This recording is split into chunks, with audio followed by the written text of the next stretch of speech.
Regresamos. Alicia, buenas noches. Buenas noches, Pepe. Buenas noches a la audiencia. ¿Qué pasa con los odontólogos de la provincia de Misiones? La verdad, un panorama que nos venían contando muy difícil, muy crítico, pero no imaginábamos tanto. Eso hay que decirlo. Yo estuve participando de una reunión que tuvo lugar el sábado en el Colegio de Odontólogos y escuchar la situación por la que atraviesan los trabajadores odontólogos es realmente necesario. Y por eso también... Por eso los invitamos hoy entonces. Las invitamos porque son dos profesionales odontólogas, la doctora María Saboredo y la doctora Teresita Gómez. Además integran el GOA, que es el Gremio Odontológico Argentino, la filial Misiones. Así que bueno, muchas gracias por estar hoy acá. Hola, buenas noches. ¿Cómo le contamos a la gente que hoy está mirando cuál es la situación por la que atraviesan ustedes como trabajadores? Bueno, nosotros como trabajadores estamos, como vos dijiste, en una situación sumamente crítica. Dentro de los problemas que tenemos en la actualidad es una figura que hace mucho daño a la población en general, que tiene poco conocimiento de lo que significa la figura del intrusismo. El intrusismo es el ejercicio ilegal, en este caso de la odontología, por gente que no está capacitada ni tuvo una formación académica para atender y ocuparse de la salud de un paciente, de la salud bucal. La sufrimos por parte de los mecánicos dentales, que generalmente no son los mecánicos dentales que trabajan para el odontólogo. Generalmente son mecánicos dentales que están en los barrios, también hay en el centro, en lugares céntricos, con el tema de las redes sociales como el Facebook. También sirvió para promocionar esa práctica ilegal, porque es totalmente ilegal. La gente del interior, los odontólogos del interior, están afectados enormemente. Bueno, eso quería preguntar, si eso se da únicamente en la capital de la provincia o también en otros sectores de la provincia. Es mucho más invasivo en el interior y es muy preocupante porque aparte de, por ejemplo, prótesis dentales en boca de pacientes, hacen extracciones, o sea, un verdadero delito. Extracciones sin la formación académica. Sí, en el interior, por ejemplo, tenemos colegas que relatan que debajo de un árbol colocan un tacho, por decirlo así, llamarlo de alguna manera, con lavandina, que es hipoclorito para nosotros, digamos, y ahí van haciendo las extracciones, colocando los forceps. Entonces el paciente, yo creo que le falta mucha información porque no mide las consecuencias. O sea, con una extracción se pueden contagiar muchísimas cosas, puede haber hemorragias, llegar a la muerte. Puede producirse la muerte por una infección generalizada.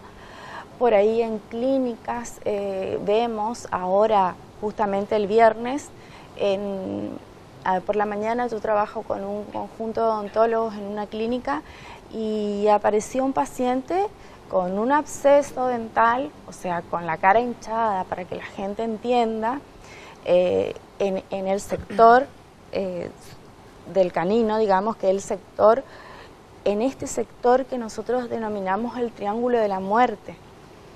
Entonces, personalmente, cuando mi colega me llama, porque sabe que estamos luchando con este tema, le preguntamos al paciente si él estaba consciente de lo que podía suceder si la doctora no se hacía cargo de la medicación.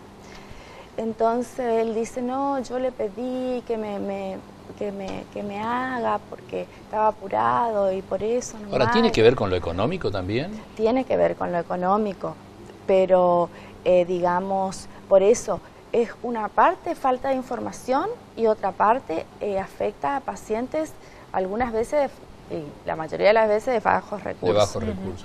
María, además, porque, disculpe, sí, nosotros tenemos en cuenta siempre a la hora de hacer extracciones el cuadro general del paciente, ¿no? Si es un paciente diabético, cardíaco, claro, hipertenso, es más, ante alguna situación de alguna extracción, primero hacemos que se haga alguna serie de estudios con su médico clínico cuando no conocemos al paciente. Siempre todo dentro del marco de cuidar la integridad del paciente. La precaución. Somos sumamente precavidos. ¿Por qué? Porque fuimos a la universidad, estudiamos, sabemos, nos preparamos, sabemos cómo actúa la boca con el resto del cuerpo. O sea, eso es lo que nosotros queremos que la gente entienda, de que tal vez, yo creo que por una cuestión de ignorancia en algunos casos, de pensar que es muy caro ir al odontólogo, porque la gente tiene ese concepto de que venir al odontólogo es caro, y no siempre es así, y tienen que venir con gente que está preparada. Si no pueden ir a un odontólogo de manera particular, que se acerquen a algún CAP, algún lugar donde lo atienda un profesional de la salud, que no vayan. Nunca puede ser una opción no el es una odontólogo opción, o el mecánico dental, no es digamos, una opción. No puede plantearse ahora, como opción. Después voy a la otra pregunta, ya que estamos justamente en esta línea. ¿Qué diferencia el odontólogo y ese mecánico dental? ¿Qué es el mecánico dental? Nosotros estamos habilitados para trabajar en la boca del paciente. ¿Por qué? Porque conocemos tejidos blandos. No solamente, el paciente no es solamente el que se sienta en el sillón y hacemos un arreglo, una extracción. No es solamente dientes. El paciente, desde el momento que se sienta en nuestro sillón, nosotros vemos a ese paciente en su integridad. Ya le digo, si tiene alguna otra afección, vemos todas las patologías del paciente. Además, nosotros trabajamos sobre los tejidos vivos, ¿sí? Teniendo en cuenta eso, si al paciente tiene un absceso, se le hincha la cara, si le dimos alguna medicación y no funcionó, si él ya viene tomando alguna medicación, si tenemos que cortar el tratamiento que está haciendo. El mecánico dental solamente está autorizado para trabajar en modelos de trabajo, o sea, en algo inerte, ¿sí? Por ejemplo. Y acá, por ejemplo, nosotros le mandamos la impresión de la boca de un paciente, los moldes, digamos, y ellos trabajan sobre esos moldes, siempre con nuestro seguimiento, nuestra supervisión, guía, digamos. Nuestra supervisión. En realidad, ellos son nuestros asistentes fuera del consultorio, ¿no? Pero también tiene que tener un estudio terciario. Sí, tienen un estudio terciario, pero solamente ven cuestiones, digamos, de anatomía, de cosas que es lo inerte, como le vuelvo a reiterar. Y materiales, en todo caso. Los materiales. No siempre tienen un estudio terciario. A veces hacen un cursito de 2 o 3 meses y largan prótesis, por ejemplo, de acrílico y comienzan a trabajar en el barrio. Y esas prótesis por ahí son dañinas porque tienen muchas consecuencias. El paciente no sabe de las consecuencias, por ejemplo, perder la audición, las hiperplasias que se forman alrededor del asentamiento de la prótesis puede llevar a un cáncer, los problemas de articulación que pueden tener, el mayor problema, como en el caso que yo había explicado el viernes, es la infección que puede ir o vía superior o vía inferior y hacer una sepsis generalizada y mueren y no saben el por qué. Teresita, esto no es nuevo, ¿no? Porque escuchábamos el sábado, lo vienen justamente eso quería preguntar. planteando. ¿Quién debió o debe controlar que esto no siga pasando? ¿Quién debe intervenir para advertir esto? Bueno, nosotros pedimos por nota en 2 oportunidades al Colegio de Odontólogos, porque el Colegio de Odontólogos tiene la función de velar por nuestra profesión y además puede hacer la denuncia tal cual nosotros mismos, puede hacer la denuncia ante el juzgado de turno. Una denuncia penal. Una denuncia penal que no implique nombres, porque con nombres, después te vamos a explicar el porqué de que no impliquen nombres, puede juntar las pruebas y hacer una denuncia penal ante un juzgado de turno, salteando salud pública, porque salud pública delegó todo en concepto, con ley, como una ley, al colegio de odontólogos.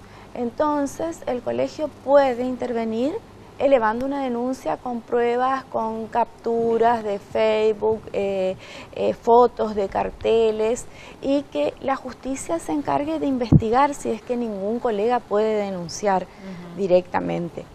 Porque la mayoría de las veces, como sucedió con este paciente, el paciente no te dice quién le hizo, porque lo defienden a muerte. Ellos como que ellos se sienten culpables de haber, se sienten que cometieron un error, pero no dicen, no quieren denunciar, no quieren involucrarse, aunque su salud esté en riesgo. ¿Y esto se da desde hace algún tiempo esta parte o ya viene de larga data?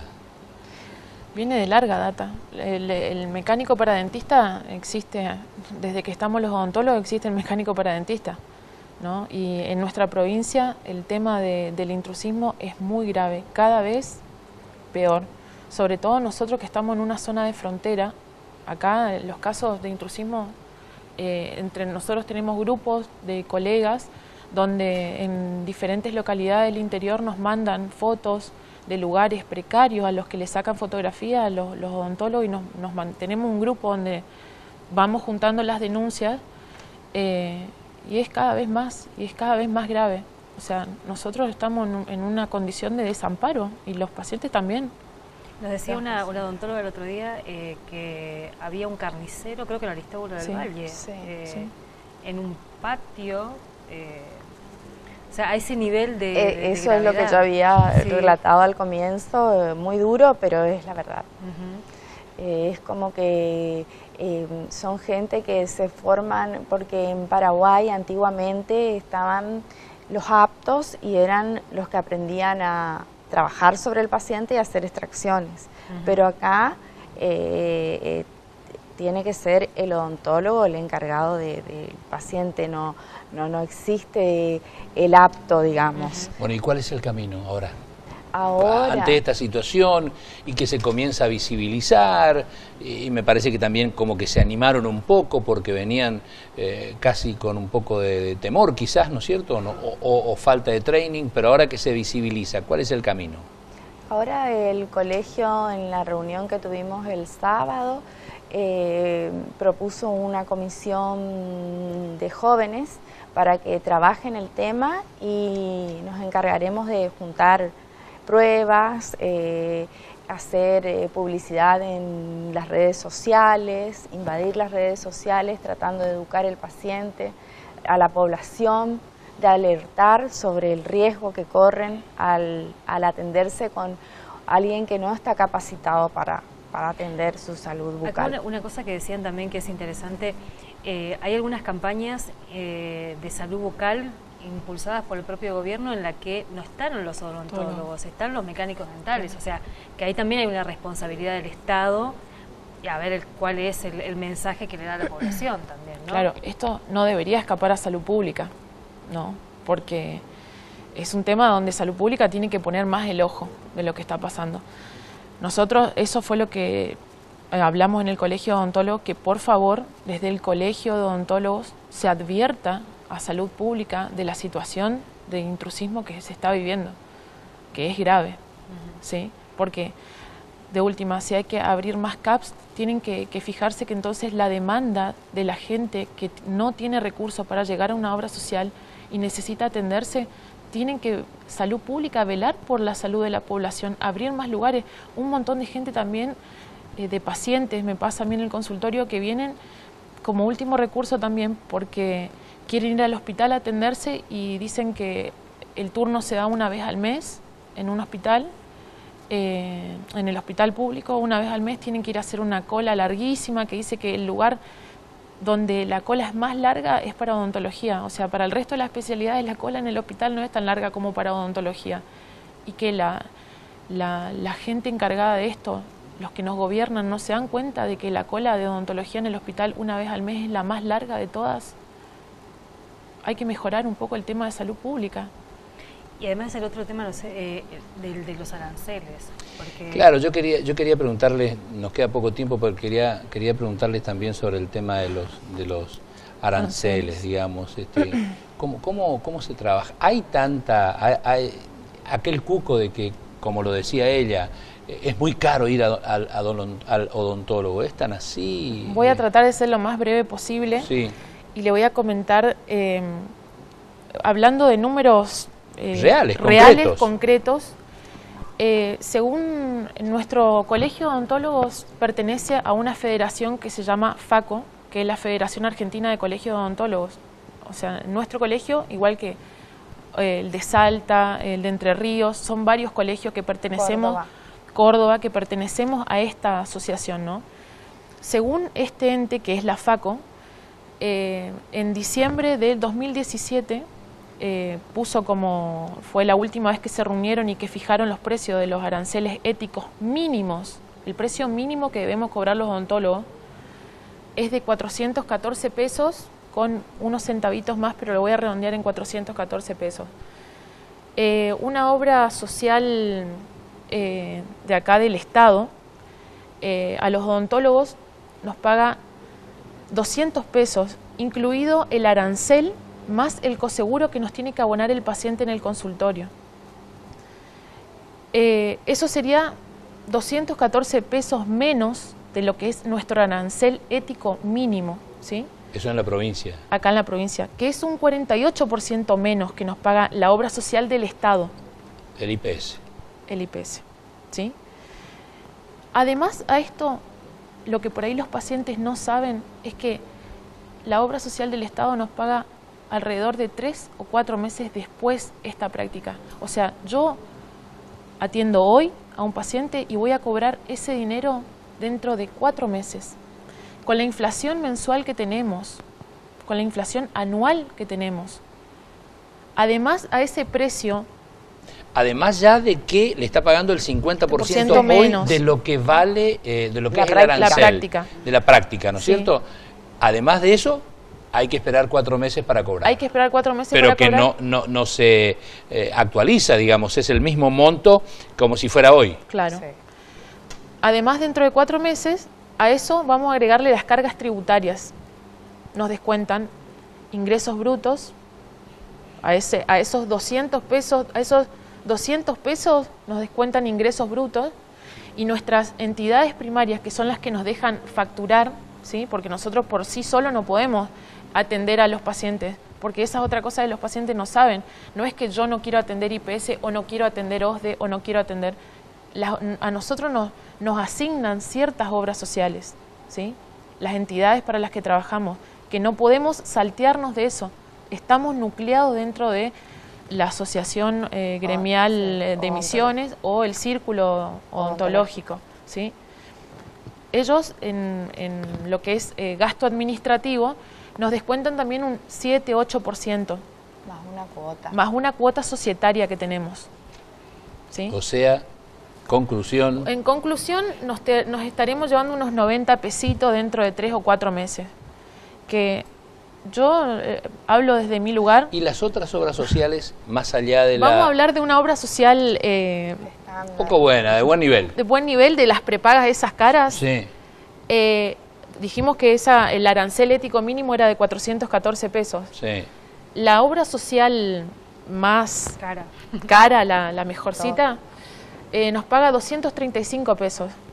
O sea, 35 pesitos más que IPS. O sea, no hay diferencia. No casi. hay muchas diferencias. También perdemos 179 pesos ahí con las otras obras sociales y un 56% menos. A fin de mes, ¿cuánto cobraría, entre comillas, un trabajador odontólogo? No, es relativo. Nuestro trabajo es muy relativo. Pero llegan a un mínimo básico, para decir, no estoy por debajo de la pobreza, no estoy por debajo de la indigencia. No, yo no puedo decir cuánto cobro por mes. Yo lo que puedo decir es cuánto tengo que pagar por mes, porque los gastos fijos sí lo sé, pero los ingresos no lo sé. Hablo de mi caso, el mes pasado, el año pasado, en mayo, que llovió todo mayo en Misiones, tuvimos 27 días de lluvia. De esos 27 días de lluvia atendí 2 pacientes. Pero tenés un consultorio Privado. particular, privado. Trabajo de manera Igual privada. el gasto indirecto está hecho.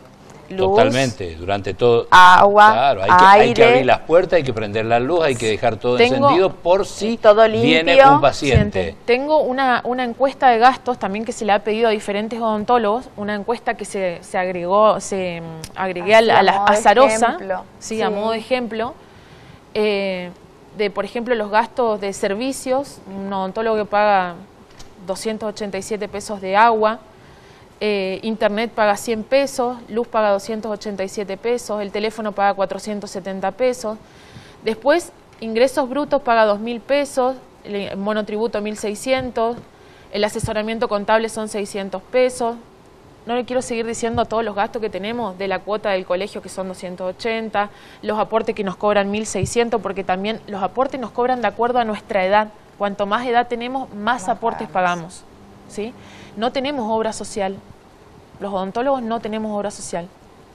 Somos trabajadores de la salud y no tenemos obra social. ¿Tienen que pagar alguna privada? Tenemos que pagar una prepaga aparte nosotros. Por ejemplo, el gasto mensual de este colega es de 27.050 pesos. Y eso que Y esta a veces colega no llega, seguramente. comparte con, como se ve, la luz, Acá, internet es claro, relativamente barato porque comparte con 20 otros consultorios. Entonces, chicas, se así nos acaba el tiempo. No, por favor. ¿Cuál es el mensaje? ¿Quién quiere dar un mensaje? ¿Y a quién quieren dar el mensaje? A mí me gustaría dar un mensaje a la población que nos está viendo, que yo estudié esta carrera porque tengo vocación de servicio, como un montón de otros odontólogos con los que hablo que amamos la profesión y queremos que la gente entienda que estamos desamparados, Mucha gente tiene una idea nuestra de que nosotros somos millonarios, porque una idea capaz antigua, porque había pocos odontólogos. En la provincia somos 750 odontólogos alrededor, ¿no? Y acá en Posadas seremos unos 300 odontólogos los que trabajamos dentro de la ciudad de Posadas. Todos los odontólogos con los que me toca hablar de la problemática de la que tenemos, todos hablamos de lo mismo. La gente por ahí tiene un concepto nuestro de que nosotros tenemos mucho dinero porque viene uno y le cobramos algo, viene otro y le cobramos otra cosa. Sepan entender que si hay algo que se les cobra, además de su obra social, es porque nosotros no llegamos. Tenemos costos fijos que pagar y todos los días tenemos cosas que nos demanda el consultorio que hay que pagar, todos tenemos cuentas y no tenemos un sueldo fijo. Seguro, quieren que... En definitiva, Sí. queremos dejar de financiar, de ser financiadores de salud para las obras sociales y para la gente que por ahí Ahora, debe usa tomar cartas en profesional. el asunto salud pública. Obviamente. Me parece que esto es inevitable y ya debería haberse hecho, habida cuenta de la situación que están atravesando ustedes, debería haberse hecho ya hace algún tiempo, ir resolviendo esta problemática. Y en defensa de los pacientes. En defensa de los pacientes y de los salud trabajadores. de la población. Esto es un problema de salud de la población. Exactamente. O sea, hay que tomar carta en el asunto. La gente que está al mando de estas cosas, la gente que está en el gobierno, tiene que darse cuenta solamente con ver la fila que se arma en el hospital los primeros días del mes para obtener un turno con un odontólogo. Eso está hablando de la necesidad de la gente. Gracias por venir, No, ojalá sirva esta visibilización. Muchas gracias. ¿Qué tenemos después? Después vamos a hablar de un proyecto de ley casi como una excusa para hablar de la situación habitacional en la ciudad de Posadas y en la provincia, en un contexto que cada tanto hablamos de estas cuestiones, ¿no? Los asentamientos, los barrios populares, bueno, ¿cuál es la situación en Posadas y cuál es la política pública que se está dando o se está por lo menos pidiendo para resolver esa problemática? ¿Con quién hablamos? Vamos a hablar con un representante de Techo Posadas, que ya está aquí, así que en un ratito hablamos con él. Pausa, ya volvemos.